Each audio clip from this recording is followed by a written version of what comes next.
जगभरातील सर्व भावांच्या बहिणींना माझा राम राम. तर आता येत आहे रक्षाबंधन. रक्षाबंधन म्हटलं की सर्वच लोक वर्षभर त्याची वाट पाहतात बरं. बहिणींचा तो विशेष आवडीचा सण असतो आणि त्याहीपेक्षा आवडीचा असतो तो म्हणजे आपला भाऊराया. भाऊराया आपल्याला जगात सर्वात प्रिय असा व्यक्ती असतो. त्याच भाऊरायासाठी आपण आज काहीतरी स्पेशल बनवणार आहोत. जर तुम्हाला वाटत असेल की तुमच्या भाऊरायासाठी तुम्ही घरगुती थाळी न बनवता त्याला काही हॉटेलमध्ये ट्रीट वगैरे द्यायची ठरवली असेल, तर तसं न करता तुम्ही घरीच मस्त तुमच्या हाताने हॉटेल स्टाईल किंवा धाबा स्टाईल मस्त थाळी बनवू शकता.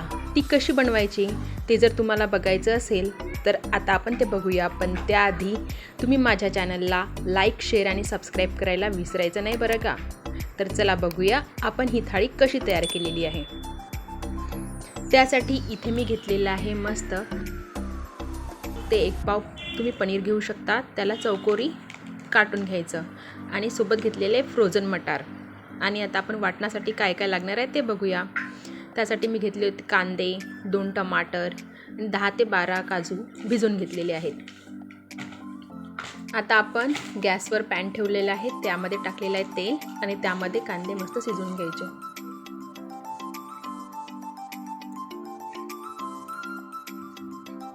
त्यात काही खडे मसाले असले तर टाकायचे.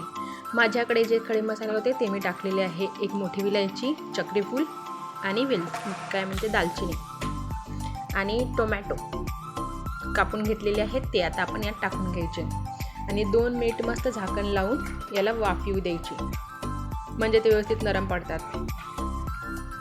बघा आता थोडासा कलर चेंज झालेला आहे.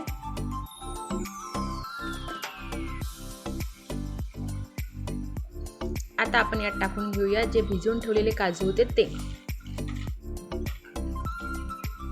आणि आणखी 2-2.5 मिनिटे त्याला वाफवू द्यायची. आणि थोडंसं घातलेलं आहे यामध्ये मी मीठ आणि लसूण पाकळ्या.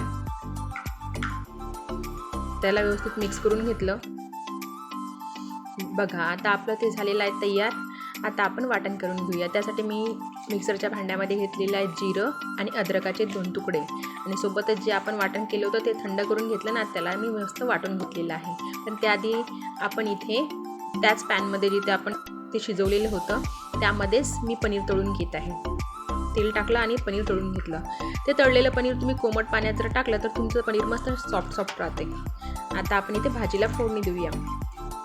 इथे मी कढई ठेवलेली आहे. कढईमध्ये टाकलेलं आहे बटर आणि तेल.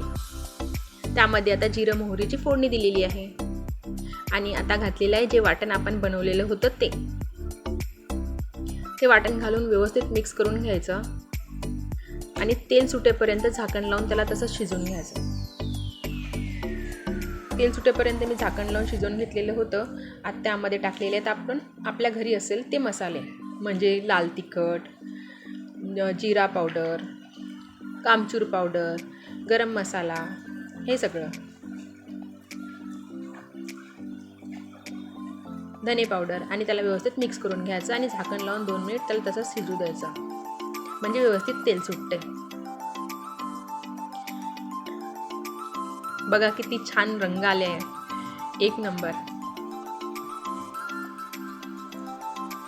तुम्ही या रक्षाबंधनला काय करणार आहेत बरं? जर काही विचार केला नसेल तर हे तुम्ही नक्की करू शकता. त्यात आपण घालणार आहोत मस्त मटार घालूनही त्याला व्यवस्थित मिक्स करून घ्यायचं आणि त्याला झाकण लावून 2 मिनिट पुन्हा शिजू द्यायचं. आणि आता त्यामध्ये घालायचं पाणी 2 मिनिटानंतर. तुम्हाला पाणी तेवढं घालायचं आहे जेवढं की तुम्हाला जर ग्रेव्ही दाटसर हवी असेल तर पाणी थोडी कमी घालायचं, नाहीतर मग तुम्हाला पाहिजे तेवढं घालायचं. आणि आता आपण त्याच्यासोबत बनलेला लच्छा पराठा बनवणार आहोत. पण हा लच्छा पराठ्यामध्ये मैदा बिलकुल नाही बरं, हा शुद्ध घरगुती आट्याचा लच्छा पराठा आहे. कारण की मैदा मला घरी वापरायला मुळीच आवडत नाही.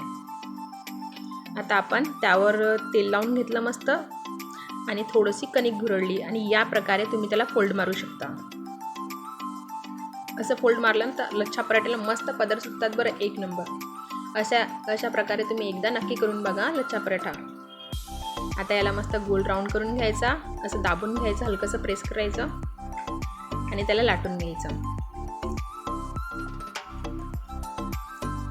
साईडला ज्या कड्या निघाल्या आहेत त्या तुम्ही थोड्याशा जोडून लाटून घ्यायच्या. मस्त बनतो आपला पराठा. बघा इकडे पराठा झालेला आहे आपला लाटून. आता आपण आपल्या भाजीकडे बघूया.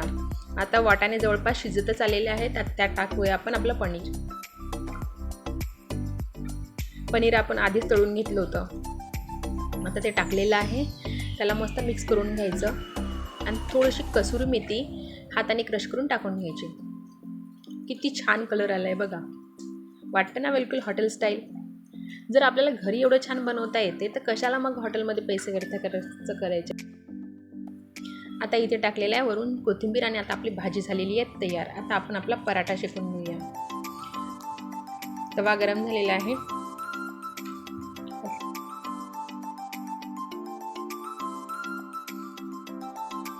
पराठ्याला एक साईड व्यवस्थित शिजू द्यायचं. आधीच तेल टाकायचं नाही. बघा खालची साईड व्यवस्थित शिजली त्यानंतर मी पलटवलेलं आहे आणि त्यावर आता तेल टाकलेलं आहे. तेल टाकून मस्त खरपूस होईपर्यंत भाजून घ्यायचा. मस्त वाटतं बरं हा पराठा. आता आपला पराठा मस्त झाला आहे खरपूस भाजून तयार. बघा किती छान दिसत आहे. आणि आता तुम्ही बनवा बरं अशीच थाळी आणि खाऊन घ्या. आणि माझ्या चॅनलला लाईक शेअर आणि सबस्क्राईब जरूर करा. धन्यवाद.